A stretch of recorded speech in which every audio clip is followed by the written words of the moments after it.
What's up? It's time to talk about Fear Street Part 3, 1666. I finally got around to checking it out.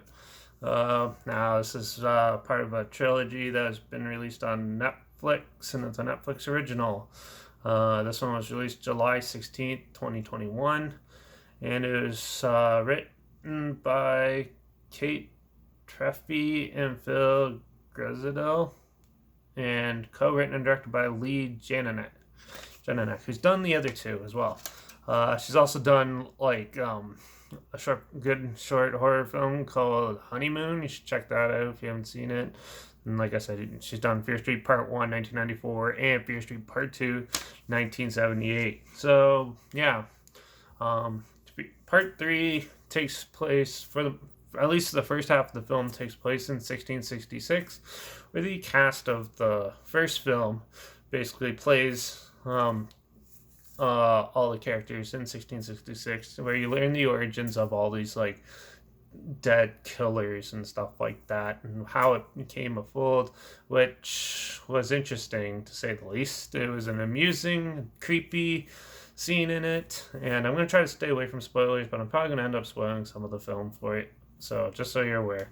But yeah, so yeah, there's a lot of good stuff in it. And then after that, they get pulled back into 1994, where they try to conquer these dead beings and killers and try to prevent it from happening again. And yeah, overall, I thought this film was pretty generic for a film.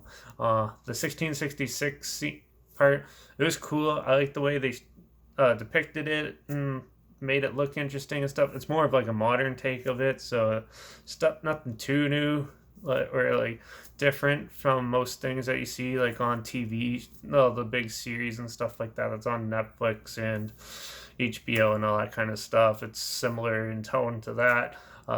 One thing I did not really care for is I kind of thought it was kind of stupid how they had every actor in the 1994 one play in the 1666 one. It would have been better with different characters and stuff and just go back to that.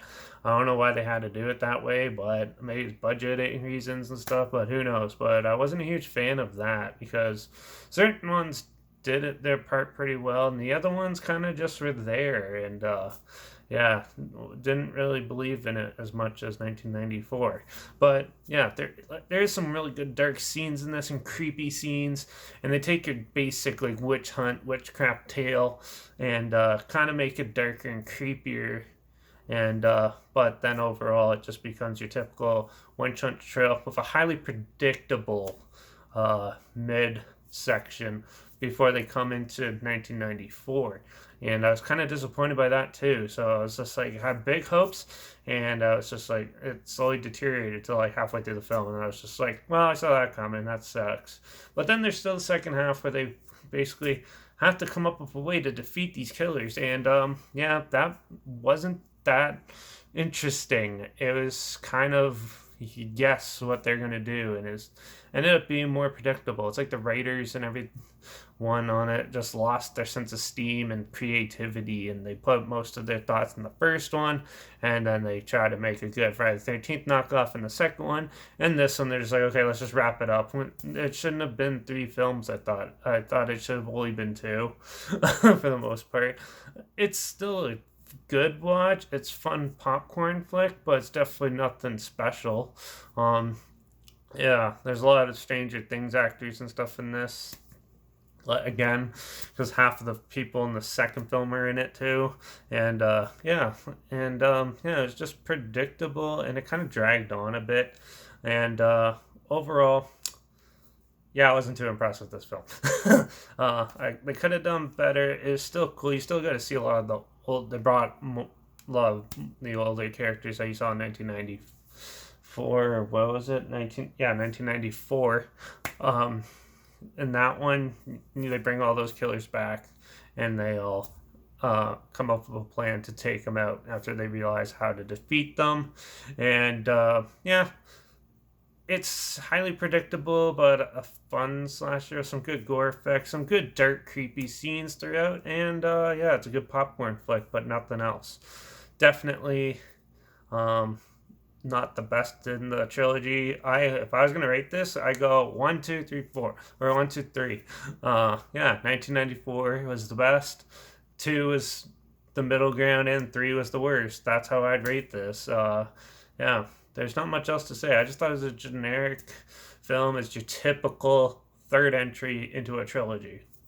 Like, not much to say about that. A lot of people speak highly of this, and which I could see why if you don't watch a lot of horror, but if you do like I do, yeah, it was super predictable and just could turn off your brain popcorn flick. Not much else to say about it. If you like the first two, check this one out. Definitely don't just jump in on this one because you'll lose a lot of half the plot points that were laid out in the other films. And yeah, it was a cool experience how they did it and how they marketed it. I thought that was really interesting and stuff. But yeah, it was a little disappointing for the third one. This one's getting a 3 out of 5 from me. It's just your typical slasher thing and your typical roundup and end the series, and of course they end it with a cliffhanger that's highly predictable. So yeah, there's not much else to say about it, but if you want to check it out, check it out. There's a trail link down below like always.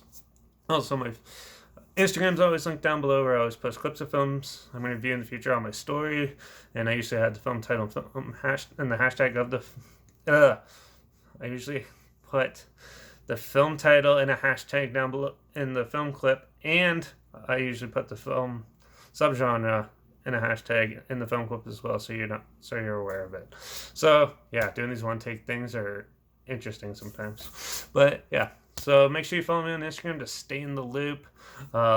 Like this video, share it so more people are aware of it and aware of the trilogy. It's actually a pretty decent one. It's better than most slasher films that come out nowadays, anyways. So yeah, definitely check out the trilogy if you haven't.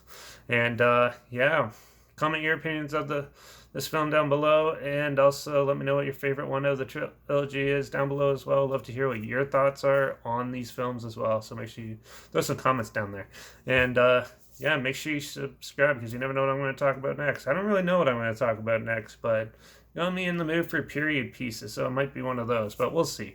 But yeah, till the next one, hopefully Netflix puts out more stuff like this because it's actually pretty good. Just, I hope it's more like 1994 than this one.